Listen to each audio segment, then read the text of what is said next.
Comenzar un despacho de arquitectura es todo un reto. Desde la construcción de la parte interna de la empresa hasta conseguir un flujo de clientes estable. Hay muchas situaciones que hacen de este proceso una montaña rusa, y más si lo que estás haciendo es entrar en el mundo de los clientes high-end. Mis invitados el día de hoy son la arquitecta Daniela Velasco y el arquitecto José Pérez, de Pérez Velasco Arquitectos. Un par de arquitectos jóvenes quienes se unieron para crear un despacho enfocado, más que nada en la arquitectura residencial high-end.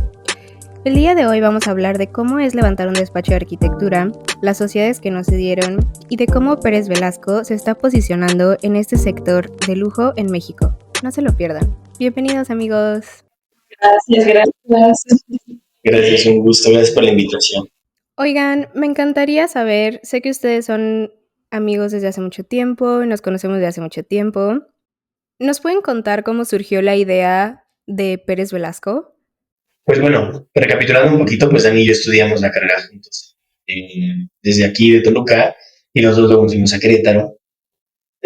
Posteriormente nos graduamos y empezamos a trabajar en un despacho de Ciudad de México, lo cual yo creo que fue como vital en esta sociedad de lo que somos hoy, porque creo que aprendimos como la manera de trabajo, era un residencial, era un despacho que se dedicaba mucho a los residenciales high-end, y pues bueno, eran presupuestos un poco más anormales de los que solíamos conocer Dani y yo en ese momento, ¿no? Entonces el nivel de detalle y el nivel de trabajo pues requería pues ser muy específico en algunas cosas del trabajo. Posterior de ahí pues llega la pandemia, yo siempre tuve las ganas como de emprender, eso la verdad lo tuve muy claro desde siempre que quería tener mi despacho. Sin embargo pues no me imaginé que fuera tan pronto. Yo termino de trabajar ahí para darme un tiempo y en ese momento entra la pandemia. Entonces, pues, lejos de yo querer entrar a algún lugar, pues realmente los despachos o el mercado estaba muy mal, ¿no? Lo que estaban haciendo era despedir gente en vez de contratar.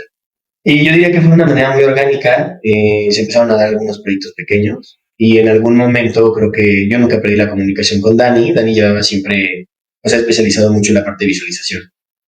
Entonces, en los primeros proyectos, Dani me apoyaba con algunas cosas y como que era muy fácil, la verdad, el trabajo con ella. Entonces, como que muy naturalmente, pues, Dani también ya quería como dar ese paso. Sí, creo que sí, realmente todo fue muy orgánico, es lo que platicábamos el otro día. Todo fue como muy orgánico, se dio como de manera muy natural, como que cada quien en su momento tenía la idea de que quería, pues, abrir su propio despacho, ¿no? Pero como que la vida siento que fue como que poniendo el camino y fuimos viviendo como las mismas cosas, ¿no? En diferentes momentos, hasta que pues nos dimos cuenta que estábamos pensando en el mismo tipo de proyectos, o sea, que íbamos como por la misma línea, y ahí fue cuando decidimos empezar Pérez Velasco. Ustedes como, o sea, ahorita que estamos hablando de los proyectos tipo high-end, ¿me pueden definir para ustedes qué significa eso? Pues bueno, si nos vamos como al término, literal, el high-end habla de una arquitectura en su mayoría residencial, con justo este acabado de lujo o acabado alto, ¿no? En sí se refiere como a cualquier obra o diseño en el que no solamente propones la arquitectura, sino propones casi que el accesorio que va a ir en el tocador, o sea, el perfume, ¿no? Eh, Son proyectos muy complejos porque requieren, pues no solo la parte de construcción, que ya esa es difícil y la gestión es complicada, sino que vas de la mano de interiorismo, vas de la mano de arquitectura de interiores, vas de la mano de decoración, hasta decoración de interiores, ¿no? Que es completamente diferente. Y también es como un trato al cliente como, digamos, muy personalizado, en el que pues cuidamos cada detalle, cada despiece, le facilitamos al cliente pues justo esa toma de decisiones y la verdad es que se vuelve como un poquito una experiencia súper personalizada para el cliente. Pero obviamente traduciendo esto y el concepto de esta arquitectura que suena como muy lujosa y muy inalcanzable, siento que se volvió como una parte importante en el despacho, como a querer traducirla a cualquier nivel, o sea, como no por tener un presupuesto tal vez millonario o un presupuesto muy alto para un proyecto, significa que entonces no requiere el mismo nivel de detalle. Entonces yo creo que eso empezó a ser un poquito la premisa, como de no importa el proyecto que sea, no importan los metros cuadrados que sean, pero siempre buscar en lo que podamos la mínima atención al detalle. Su primer cliente, ¿cómo funcionó que empezaron a trabajar juntos? El primer cliente, Una bueno, terraza. fue una Sí. terraza, literal.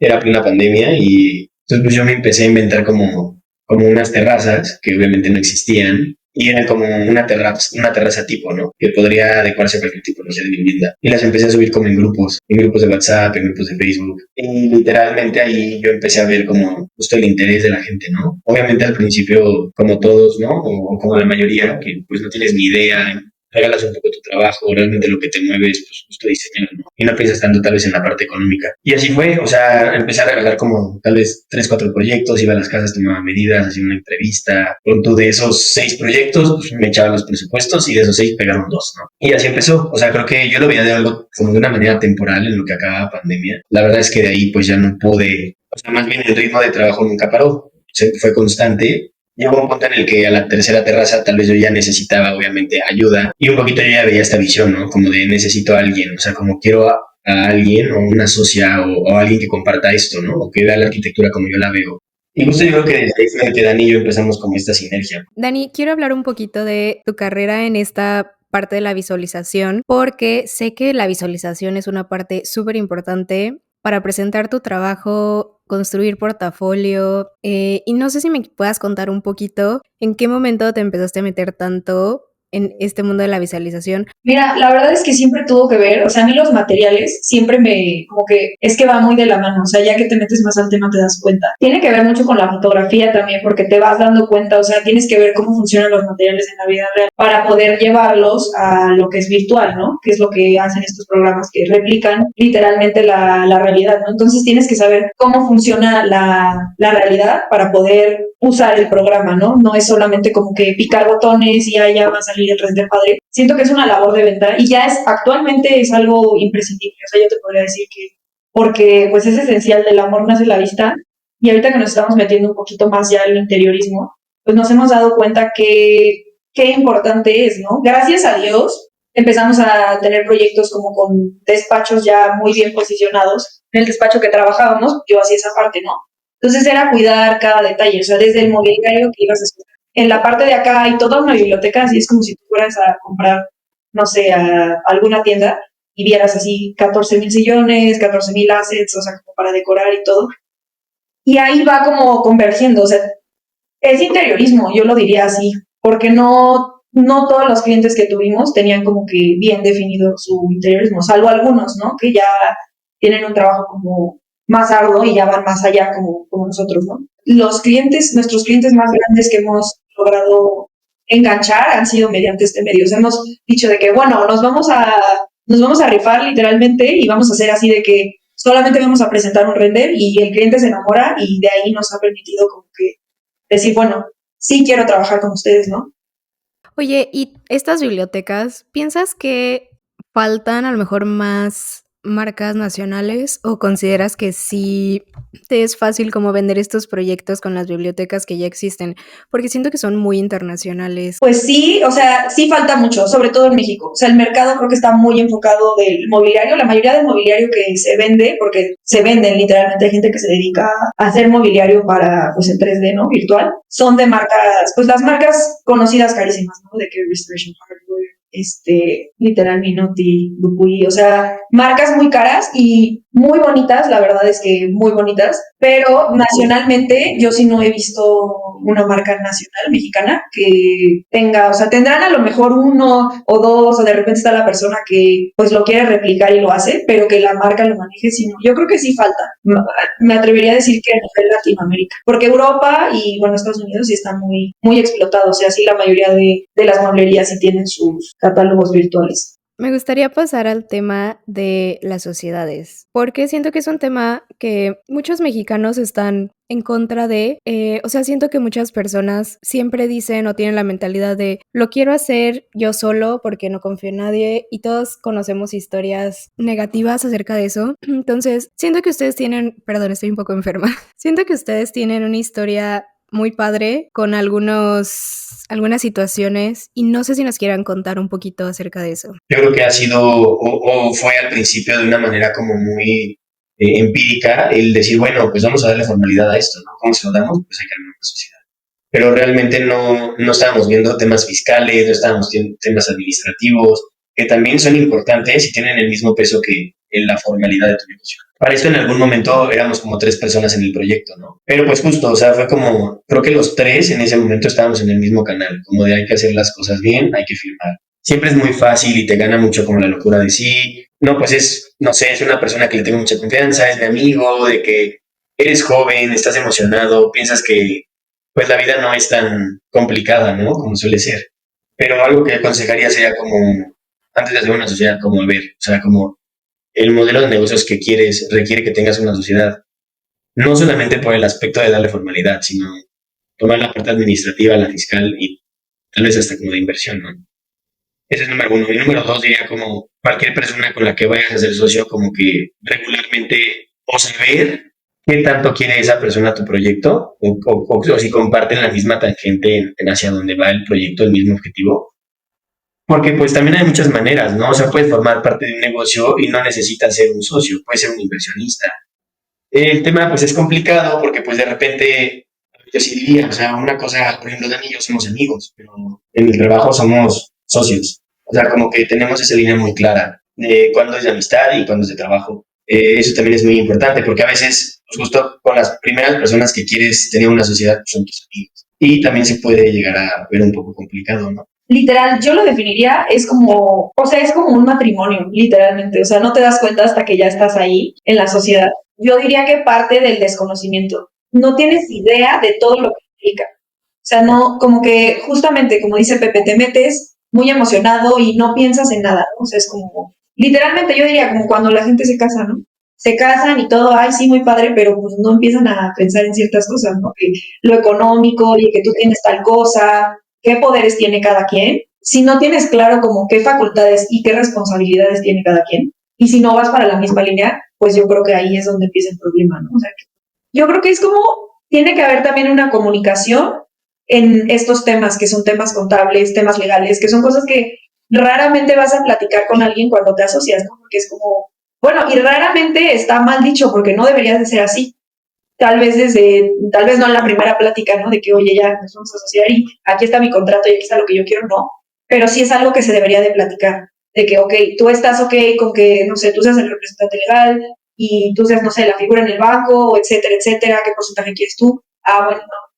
Esa negociación en esos temas creo que es lo que falta. O sea, falta mucha, no sé, como la gente no, a veces no quiere hablar de los temas incómodos, del tema de dinero y todo eso, ¿no? Y no creo que, yo creo que no debería de ser así. Creo que es un poco también cultural, ¿no? Como en México. O sea, la gente luego le da pena cobrar y es como, ¿por qué te tendría que dar pena cobrar? ¿No? Pues mientras haya comunicación, también creo que no pasa nada. Y mientras tengas las cosas mejor planteadas desde el principio, también pues la separación va a ser más fácil si se da en algún momento, ¿no? Porque evidentemente entre más socios haya, pues se vuelve un poco más complejo también la administración, porque a uno le gusta el blanco, a uno le gusta el negro, uno piensa de una manera y otro de otra. Entonces, pues ya desde ahí se empieza un poquito como que a complicar la situación. Entonces, el tener estos estatutos en principio muy bien claros, o que cada quien sepa sin sorpresas qué es lo que está pasando. Me si en algún momento un socio dice, oye, ¿sabes qué? Mis objetivos creo que ya no van tanto con los de la empresa y yo ya tal vez quiero otra parte, pues es súper válido también, la verdad. Pero ayuda mucho justo tener esto bien desde el principio, para que la salida pues justo sea como lo más pacífica y lo más ordenada posible. Me encantaría pasar un poco a sus proyectos. Desde mi punto de vista, tienen ahorita 2 proyectos, o sea, completados muy fuertes, que es la Reforma Santa Fe y Centro. Entonces, no sé si me puedan contar un poquito cómo llegaron a ese proyecto y, pues, en sí, que nos cuenten de qué se trata. Entonces pues, fue muy emocionante porque pues sí era un presupuesto pues alto y era un gran reto. El proyecto se da, pues realmente casi que lo competimos. La clienta es conocida, bueno, conocida mía, pues ella pues, fue muy honesta, ¿no? Como de, oye, pues mira, traigo, no sé, tal vez 4 despachos viendo el proyecto. Y realmente fue un tema, yo diría como de, pues justo, o sea, sabíamos el tamaño de proyecto que podíamos tener, entonces pues empiezas también tú un poquito como que a negociar cosas, ¿no? Obviamente pues pagas un poquito, haces un poco de descuento en el proyecto, sin regalar tu trabajo, ¿no? y tal vez dando un poquito más de entregables. Creo que el tema de visualización ahí fue como muy clave porque la cliente era súper visual. Entonces, el de repente tal vez decir, oye, pues no sé, pero vamos a aventarnos unos renders, o sea, como súper conceptuales de lo que puede ser este espacio, fue lo que terminó por encantar a la por clienta. convencerla. Y también, pues yo creo que un poquito la administración, o sea, creo que en esa parte también estamos muy fuertes en el tema administrativo, el cómo llamamos las obras. Porque no nos gusta en este momento tal vez trabajar como llave en mano.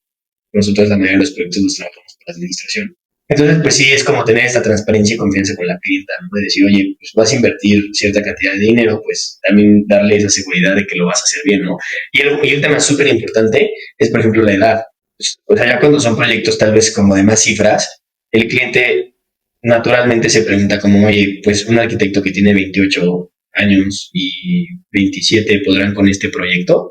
Es mucha responsabilidad, la verdad es que sí. Pero, o sea, justo es como, era algo que nos jugaba como un poquito como no a favor, pero es un tema totalmente subjetivo y cultural también diría yo. O sea, como que siempre pensamos que alguien por tener 30 años sabe más, y es posible, ¿no? Porque pues lleva más obras que tú y más vivencias, pero no quita que una persona joven o un despacho joven o los jóvenes en México también tengamos la capacidad, porque también tenemos herramientas que antes no tenían, tenemos modos de trabajo que antes no tenían, conocimiento que antes no había.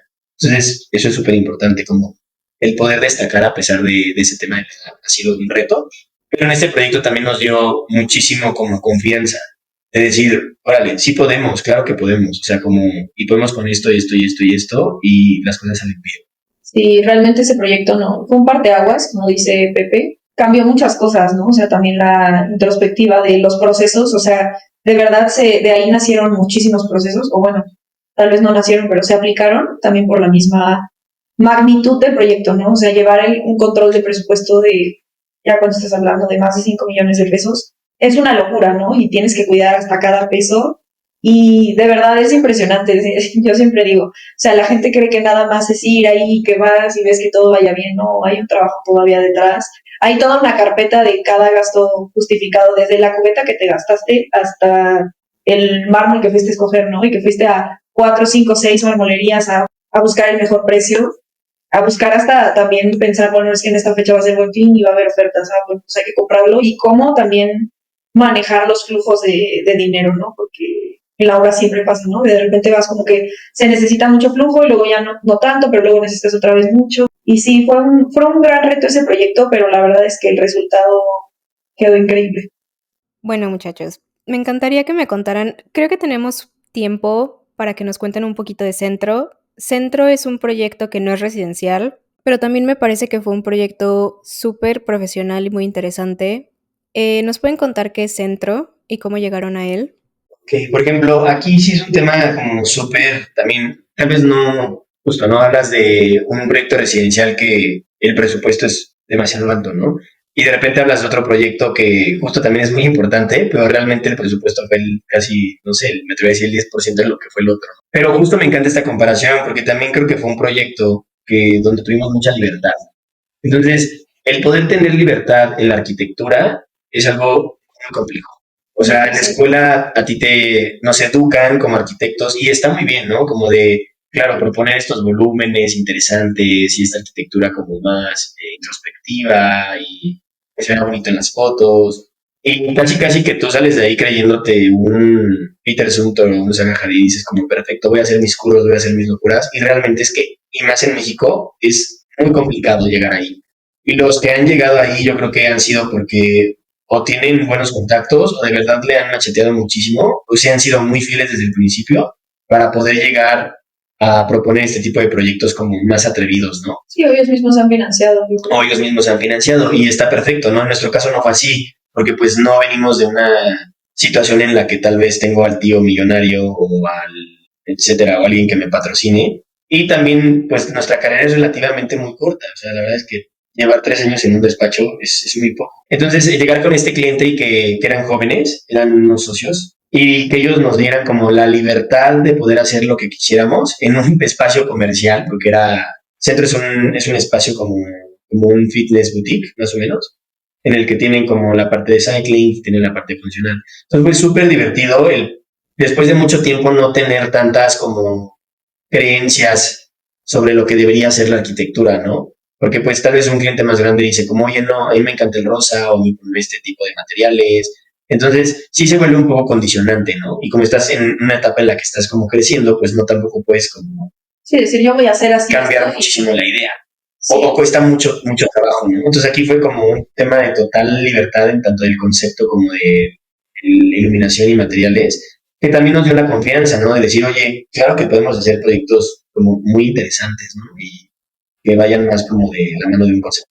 Pues muchísimas gracias, Dani y Pepe. La verdad ya teníamos mucho tiempo que queríamos platicar y pues nada, muchísimas gracias por haber estado hoy en el podcast. Muchas gracias a ti, por Vale, por la invitarnos. invitación. Perfecto. Bueno, pues ya saben, si necesitan arquitectos para su siguiente proyecto, Pérez Velasco, y están en Ciudad de México, área Toluca, área Estado de México, ya saben a dónde ir. Y sin más por el momento, muchísimas gracias y nos escuchamos en el siguiente episodio. Bye.